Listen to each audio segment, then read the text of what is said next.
തൃശൂർ മാന്താമംഗലത്ത് കിണറ്റിൽ വീണ കാട്ടാന ചരിഞ്ഞു. വെള്ളക്കാരിത്തടത്തിന് സമീപം ആനക്കുഴിയിലാണ് സംഭവം. കുരുക്കേശ്ശേരി വീട്ടിൽ സുരേന്ദ്രന്റെ പുരയിടത്തിലെ കിണറ്റിലാണ് ആന വീണത്. വിശദാംശങ്ങൾ തിയോഫിൻ നൽകും. തിയോഫിൻ, മറ്റു വിവരങ്ങൾ. ഇന്ന് പുലർച്ചെ 1 മണിയോടുകൂടിയാണ് ആന കിണറ്റിൽ വീണത്. മാന്നാമംഗലത്ത് വെള്ളക്കാരിത്തറത്താണ് സംഭവം. വെള്ളക്കാരിത്തറത്ത് കുരുക്കാശ്ശേരി വീട്ടിൽ സുരേന്ദ്രൻ എന്നയാളുടെ വീടിനടുത്തുള്ള കിണറ്റിലാണ് ആന വീണത്. കാടിന് സമീപത്താണ് ഇവരുടെ ഈ ഒരു ജനവാസ മേഖലയുള്ളത്. 300 മീറ്ററോളം അകലം മാത്രമാണ് ഈ കിണറ്റിൽ നിന്നും കാട്ടിലേക്കുള്ളത്. രാത്രി 1 മണിയോടെ ആനയുടെ അലർച്ച കേട്ടുണർന്ന വീട്ടുകാർ പുറത്തിറങ്ങി ടോർച്ച് അടിച്ചു നോക്കി.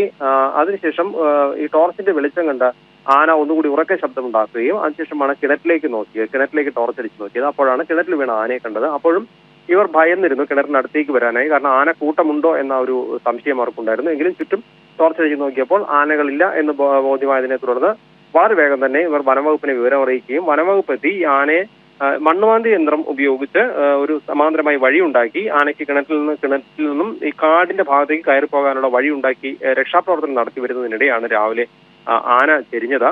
ഇതിനൊരു കാരണം കൂടിയുണ്ട്. വീഴ്ചയിൽ ആനയ്ക്കുണ്ടായ ആഘാതം ഉണ്ടാകാം.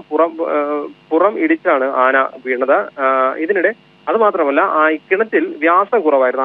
ആനയ്ക്ക് നിന്ന് തിരിയാനുള്ള സ്ഥലക്കുറവുണ്ട്. കൊമ്പ് ഈ കിണറിന്റെ ഒരു വശത്ത് ഇടിച്ചു നിൽക്കുകയായിരുന്നു.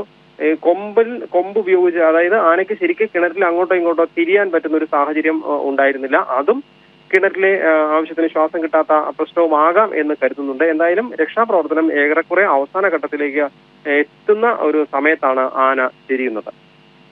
ശരി, തിയോഫിനാണ് വിശദാംശങ്ങൾ നൽകിയത്.